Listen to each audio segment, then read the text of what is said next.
Hello, members. Tom Morrison from the Metal Treating Institute, right here from the corporate offices in Nashville, Tennessee.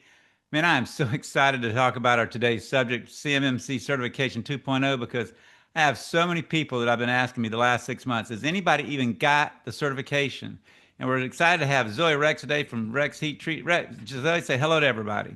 Hi, guys and girls. Yeah, so we're excited to her to talk about lessons learned and best practice, what they learn in the process. They actually have their CMMC 2.0 certification, so we're excited to get into that. So a little bit real quick, members, if you click the chat box, I'll be monitoring the chat line there in the bottom. If you want to type your questions in, if you have any for Zoe or just comments that you might be have an answer, if you want to just chat, just put in there and hit it, and I'll be monitoring the questions and I'll get those asked of Zoe. So Zoe, real quick, so tell us a little bit about who Rex Heat Treat is, where you're from, and a little bit about Zoe. Sure. Rex Heat Treat is a commercial heat treater, and we've been around since 1938. I would say that a lot of our relationships with the defense started in like the 40s or so, maybe 50s. So we've been deeply ingrained with the U.S. defense industrial base. Um, we have two facilities, one in Bedford, Pennsylvania, and one in Lansdale, Pennsylvania. So kind of Pittsburgh versus Philly. And then I myself am stationed in the Lansdale facility, working as a business development manager. One of the we host so members we host our Yes Manager training program, which many of you know about in Philadelphia periodically for session two, and Rex Heat Treat is always gracious enough to let us come in and do a plant tour with our 40 to 45 people. And it's always interesting to hear John Rex, the owner, tell his stories about why they got into heat treating, and there's historical things about what they're heat treating. And the one that always gets me is he talks about how everybody remembers. I think it was in the 1990s, the Chilean miners got caught below the surface and caved in, and John's company, Rex heat treated. And correct me if I got this right, y'all heat treated the drill bits that they used to drill those people out of there. That's correct. Yeah, yeah. I mean, we've had a lot of really fun stories. I mean, we've touched things that have gone to space, and just really highly critical parts come through Rex Heat Treat. And, it's definitely an exciting industry to work in for sure. Yeah, and I think every heat treater that's listening in can actually relate to that. 'Cause, I mean, I'm never amazed when you go around and you hear the stories about what someone heat treated. You're like, oh my gosh, I didn't realize you heat treated that. Yeah, Uh, yeah. so let's jump into CMMC 2.0. So what motivated Rex Heat Treat to just because when you look at this, I've seen diagrams of what it takes to get certified, and it just looks complicated and stuff. So what motivated y'all to get certified? So we kind of had been compliant with CMMC 1.0 since 2016 when those self-assessment protocols came out. Right. And then in 2021, the DoD came out with, okay, now not on top of the self-assessment, you have to do an audit for CMMC 2.0. And what motivated us was our customer base. Right. So we were honestly flowed down. There was a lot of good communication from our customers, whether it's in their portals or just through email, that, hey, you are a key supplier, you work in the defense industrial base, and this is probably going to hit you. So we determined, a little bit after the DoD, said in 2021 that, hey, we're going to be affected by this, and we want to retain our customers, so we're going to have to do 2.0. And that's what motivated us was our customers. So you mentioned the word flow down. So in Mhm. NADCAP, flow down is such a huge issue, and I know even probably in automotive, any level of heat treat where you're dealing with layers Yeah. of tiers, flow down. So what did you find as kind of some things you learned in the flow down process? Like what's critical in that element? I mean, so when we're talking about CUI, that Hmm. was the beginning of CMMC 2.0 was, Yeah. everyone, how are you handling your CUI? So that was like, the flashers are on. Okay, people are really paying attention to this. So anytime there's CUI on a print, on a PO, or whatever designation is there, and we even go further with if it's anything ITAR, we're, it's controlled for us. Right. So initially it was the CUI, and then honestly, it's straight up people saying, okay, you need to be CMMC 2.0 certified by X date. So it was really our customer saying, okay, this is coming down to you, and you're going to have to do it simply. So what? what was the difference between 1.0 and 2.0 that made y'all have to get? Was it just the customer saying a requirement by the customer? Uh, 1.0 is like obsolete now. So Right. 2.0 is now the current model for Gotcha. cybersecurity. And there's different levels. There's three different levels. So we're 2.0 level 2 certified. So let's go back to the preparation stage. So what was kind of some of the key steps that your team took to actually get prepared for get it transition like from 1.0 to 2.0, transition that Right. process? Yeah. So I think that the first thing was communicating that 2.0 was coming out. So our IT guy was really good at expressing what this would mean for us.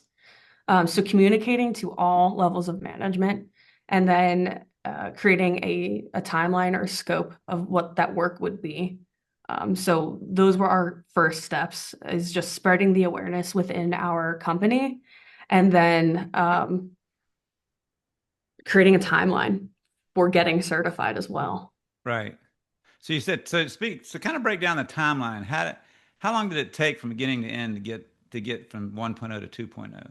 It took about 3 years. Yeah, we just got our certification in August of this year. So really, I guess we started in 2022-ish, and it took about 3 years.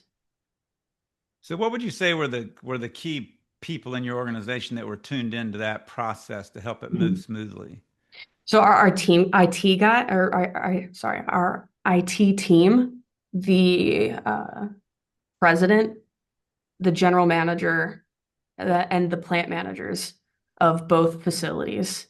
Um, and even the production managers, because we're 24/7, so we had to schedule around production as well. So, but I would say like the hands-on managers and then the higher ups as well.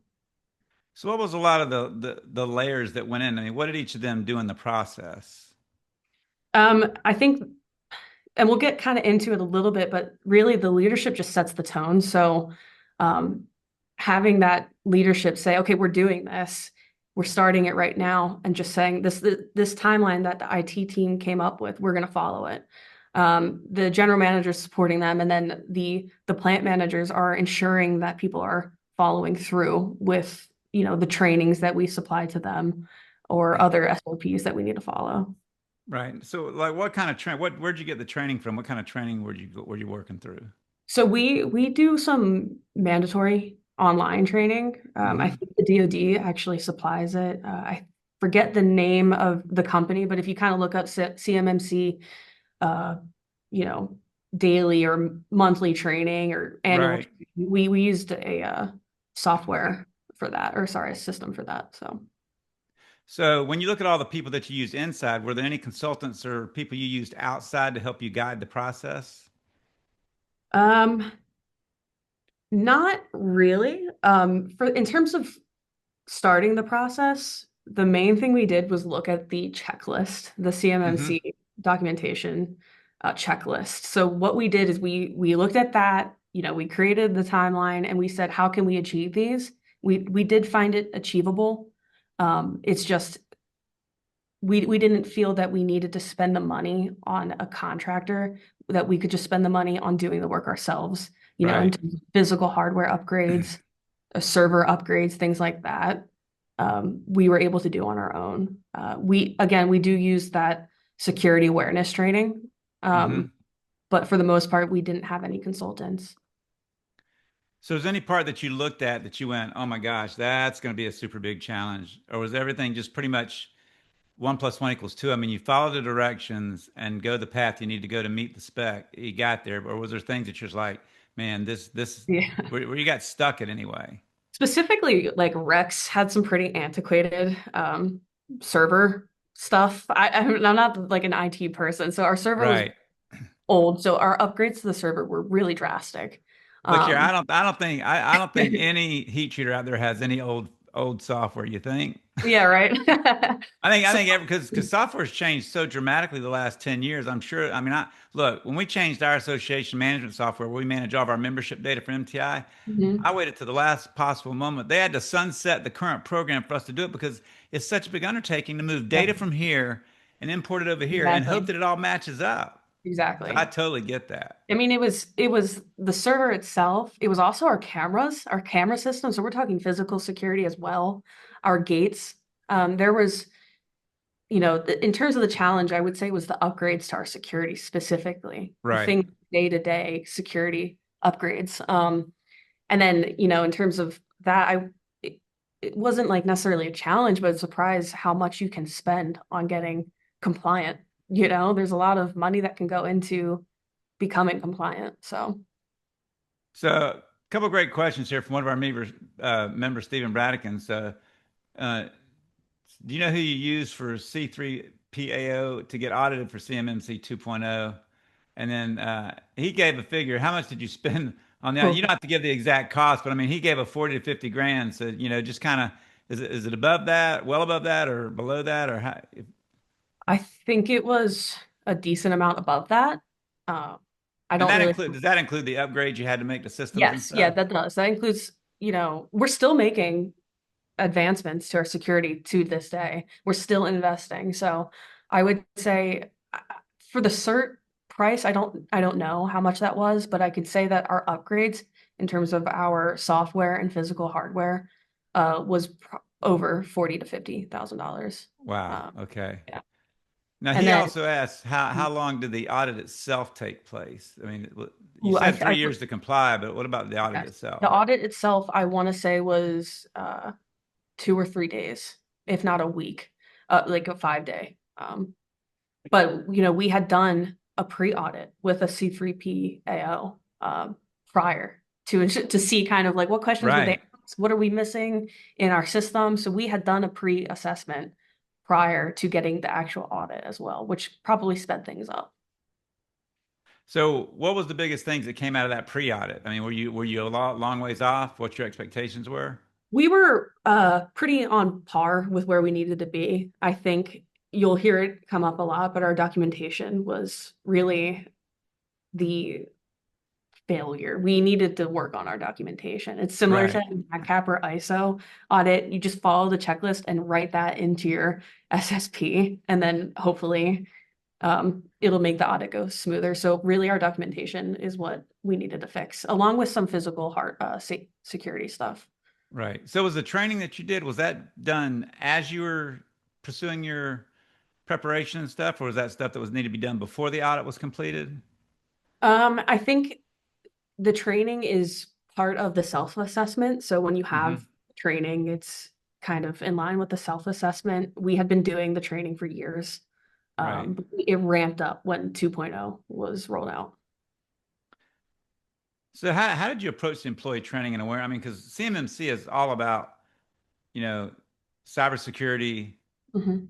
protecting data, CUI stuff, and but I'm amazed. So it also includes the security does it include the security of your building and stuff when you say Yeah, videos and stuff? yeah. So I'll talk about, the cybersecurity side of things. We do have a controlled effort on who can see CUI.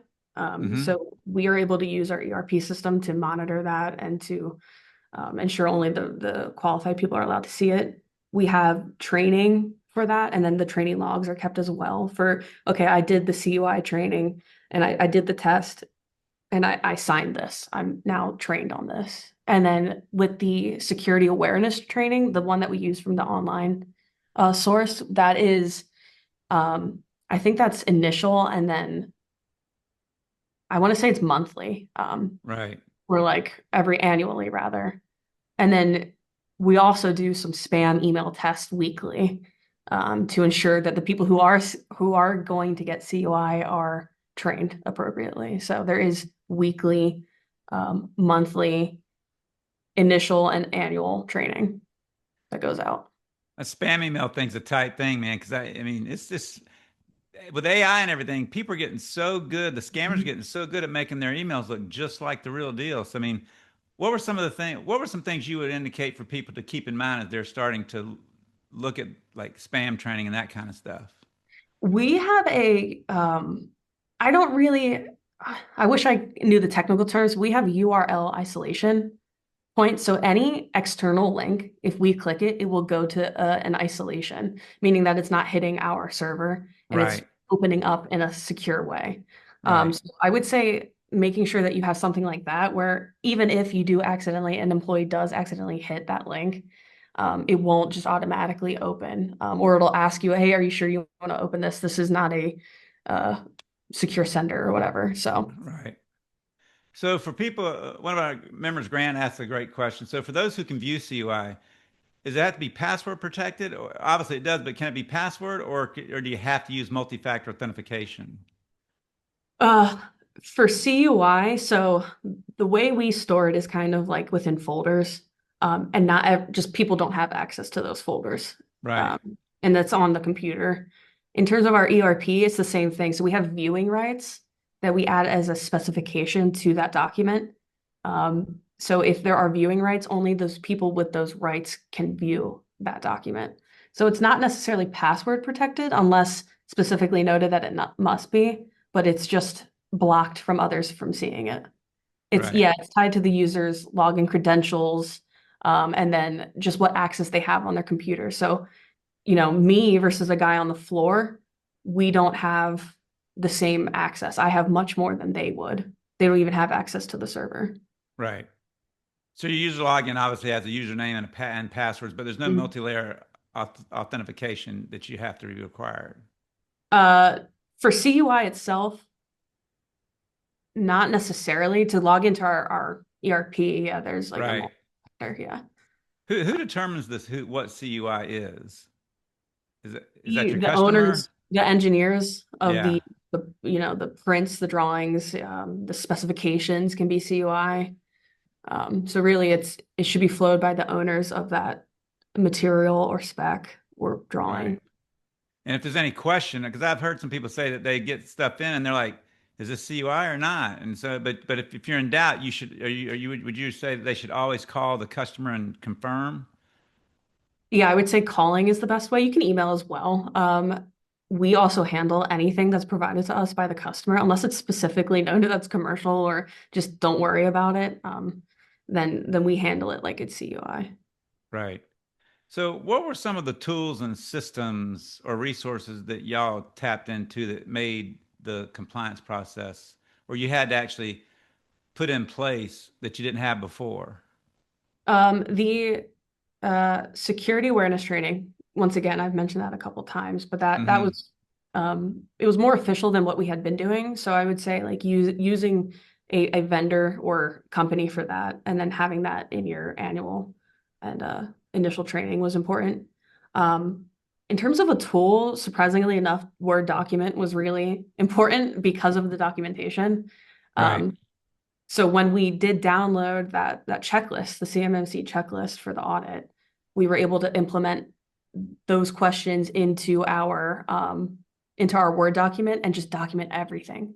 All of our responses, any changes that we made, everything had to be documented. Right. So Microsoft Word to us was like pretty important.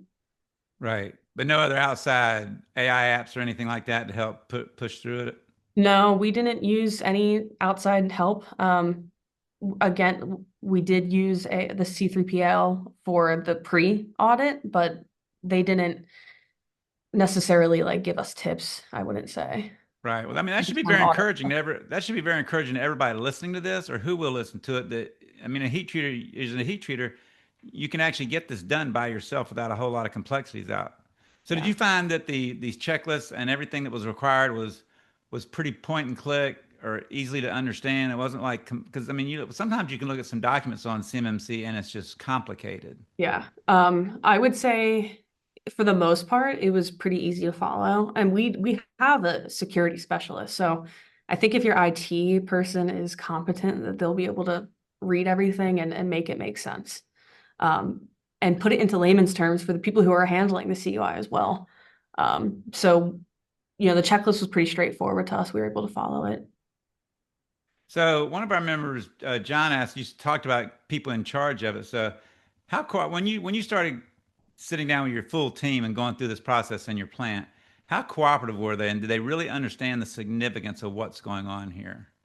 Um, so kind of like a little background is Rex is still a small family-owned company. So there's like five of the middle management and then two or three um, upper management. So we were all involved in meetings, monthly, quarterly meetings about CMMC, and everyone was super engaged. And we understood the severity mainly because of the amount of communication our customers have been giving us that, hey, this is flow. It's almost like a real ID, right? Right. Hey, this is coming. You need to get approved. So we took it very seriously. Um, and again, we're small, so we were able to have those conversations consistently. What do you think are some key topical conversations to have? What do you think was key in getting them to buy in and understand it from a conversation and messaging standpoint? I think for our team, there wasn't, I think just knowing the difference between CMMC 1.0 versus 2.0, just explaining what those differences are, what it means for us, the types Hmm. of upgrades, and then how that would impact business also is important. So, the severity of the upgrades it was pretty complex. Um, but when it comes to retaining the customer base that we have, that was really important for the management to hear. Right.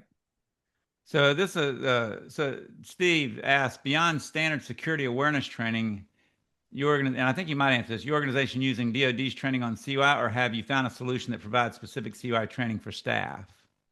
We do use the DoD training. Is that free? I don't know. It might be. Okay. I want to say yes. They I would do have. assume it is. Yeah, I think yeah, it is free. Thanks, Steve. Yeah, I think that it is because they want you to get, Right. compliant. So we do use that. The last thing they need is no heat treaters compliant with I 2.0, know right? Who's going to do the exactly. heat treating? Yeah, yeah, yeah. There's some incentives there that they've provided. So So Jason asked, did you guys utilize a secure enclave for systems handling the CUI? Uh, so with the URL isolation, maybe I Hmm. guess, but realistically, we don't have like a Dropbox or anything like that. We are a tiered supplier, so generally our customers have those, and that's how we receive CUI. Um, and then our server is secure, and it's not cloud-based either. Awesome. So Grant just made a great comment. Says, when we get done with this, I'd love if you could send me the link to the CUI training from Mhm. the government, and then I'll pass that along because we always send a copy of this webcast in our online form. I can at least post that as a Yeah, resource. yeah, definitely. So what were kind of if you could look at the beginning to end process lessons, if there were three lessons learned that you say, if you missed everything in this webcast, these are the three things that you would want to make sure that you have written down or understand to take back to your process. I would say getting the support of upper management is important. So you have to do that through communicating what the changes would be. So really understanding the checklist and how that would impact your company, and then getting your top management support. Then, so that's number one, top management support. Additionally, maybe second is try and understand the financial uh, risk or responsibility in order to meet the compliance. There was a lot of investment that we had to do, so just try and map that out as best as you can. It is an investment. Would you Um, say that's partly just kind of understand how much business you get from the DoD and multiplying that out to say, okay, is it worth spending yeah, 90 grand to keep that business? yeah. Like do a simple, ROI The or simple something math, like right? that. Yeah, simple math. But realistic, like, for us, it was kind of easy. A lot of our customers are defense related. Hmm. Um, and it made sense for us to maintain a compliance. So it was a lot, in the midst of it, but looking back, it only makes sense that we had done it. Um, and then the third kind of takeaway I would say is try to do the pre-assessment, the pre-audit with a certified C3PAO. That is really, or CP3, whatever it is. That was really helpful It's to not us. C3PO. That's a wrong Yeah, I movie. know. Um, but yeah, I would say do that pre-audit with a certified assessor. So, I mean, you obviously had leadership support. I mean, I'm sitting here thinking if you're doing DoD work, you have to just have it, right? I mean, you just can't just bypass. Otherwise, all that business is going to walk away. Now, a big question of mine is if you're not working directly with the DoD, if you're a supplier to someone doing work with the DoD, I mean, should you look at getting does it make any difference to you to get CMC certified at that level if you're the contractor of a company that's doing work for the DoD? I think that's kind of where we're at, right? We're tier two, tier three, sometimes tier Okay, four. It still flows down to us. If you're handling anything that's CUI, I would say that it's probably going to be asked of you. Why aren't you CMMC right. approved? So we talked about the best practices. So as you look back from the day one, as y'all had your first meeting to getting that certificate, what were some pitfalls that came out of nowhere that you just, man, didn't see that coming? Were there any? Yeah, I do think that with those upgrades and timing it with production, that was a little difficult for us. So while we communicated up front, hey, this is all happening, it wasn't like the day-to-day communication probably could have been better.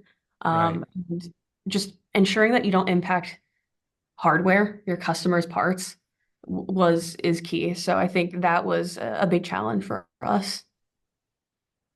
So when you look at like now that you got it, what kind of things can you expect? Can a company can expect once they get it down there? I mean, their annual cost that's going to happen year to year, or your cost kind of done? You have to maintain the security awareness training, so I'm sure there's a cost for that. But for the most part, I mean, it's daily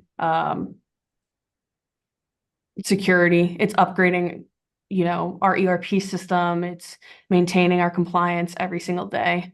Um, I mean, it's a 3-year cert, so we're gonna have to be Yeah. maintaining and upgrading all the time. And So. that's just basically going back to the checklist that you've got and making sure that you're staying at the same level. Yeah. And being aware of any changes if they make something, hey, actually we want you guys to do this now, so just being aware of those. I think there's 110 objectives. So um yeah. So what about the video? So you mentioned video surveillance. So is there a time limit, like 6 months or so, that you have to keep all the video online?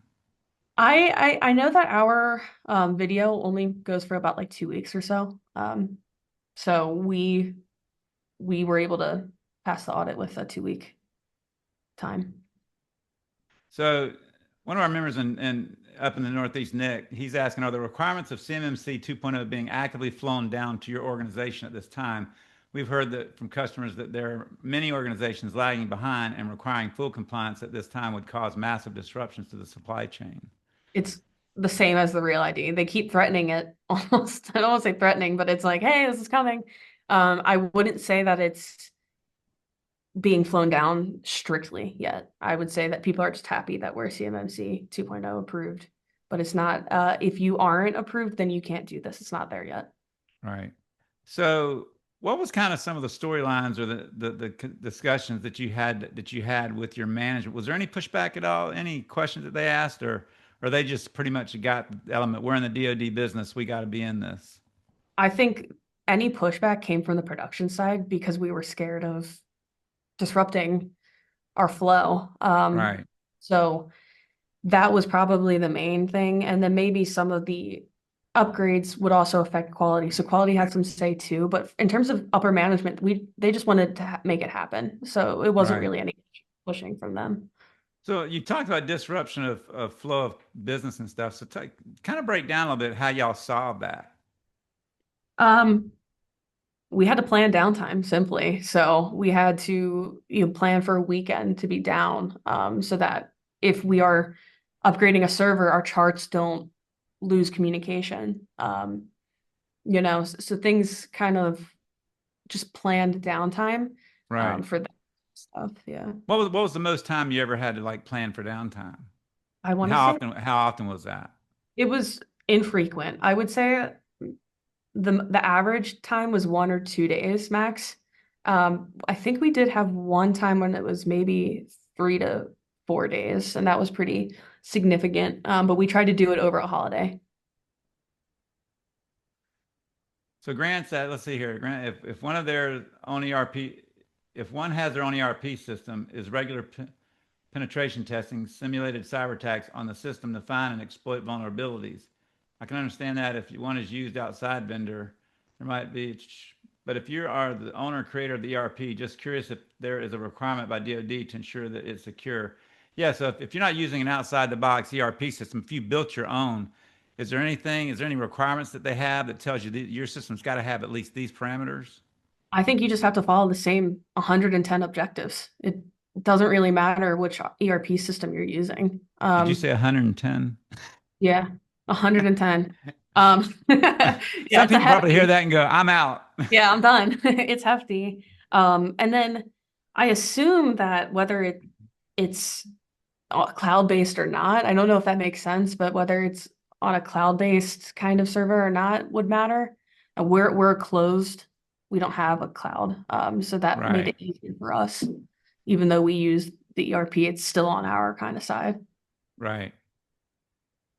So how did you handle the tips requiring for wireless connections? I don't, How'd you, the FIPS, I might not know what that is. Sorry. so I would assume that that's kind of like that's for Wi-Fi. So I mean, oh, DoD encryption. How'd you handle the DOT encryption requirements for wireless connections? Um, Well, I guess we have a VPN, so that was new.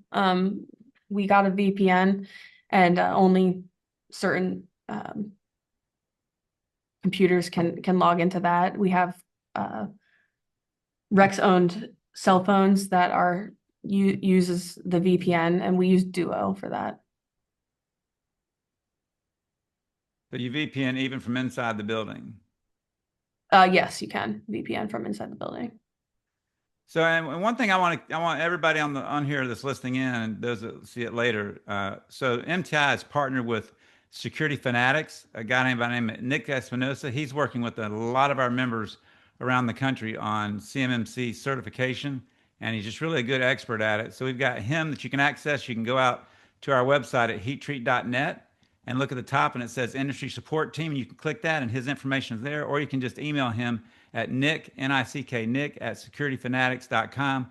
He's phenomenal. He's spoken at a number of our national meetings and also our Midwest chapter meetings several occasions, and he's done numerous webcasts like this. He can definitely help you get some, if you got some questions that need answering, or one of our members, Throughput Consulting, you can also tap into them. A lot of our members have Blue Streak, their shop management system, and they've also got a CMMC cybersecurity expert on hand there, so you can call those two. You can go to just Google Throughput in Midwest in Milwaukee and Waukesha, Wisconsin, and they'll come right up, and you'll be able to get them. So, turning the corner here. So, how did achieving CMMC 2.0? How did it impact? I mean, when you told your customers you had it, did you announce it? Was there an excitement level? Oh my gosh, somebody's got it. Yeah, I think it was a surprise. It was kind of a shock to the customers or prospects even. And I did recognize that I do think that it would give us some opportunities to have, more work come in because of that certification. But yeah, they were really shocked, I would say, because Right. they're, you know, So, have you heard anything? I mean, obviously, there are 3.2.0. Have you heard any inklings coming down the pike in your neck of the woods that there's possibly a 3.0? I do think 3.0 is coming. I want to say it's like 2028 or 2029 is their estimated push date. Yeah, it's you know, people aren't even caught up yet on 2.0. So, Right. but yeah, Well, like I imagine that 3.0 is going to come out soon. like we said earlier, there's so many people that are lagging behind, trying to figure it out. So, but hats off to you. I know members out there are trying to pursue this. So, just to kind of close in one sentence, what would you say? Oh, hold on, we got one more question here. So, Sure. Steve was asking, does your organization still handle paper-based prints, CUI on the shop floor, or did you change workflow to move it to more fully digital? Fully digital.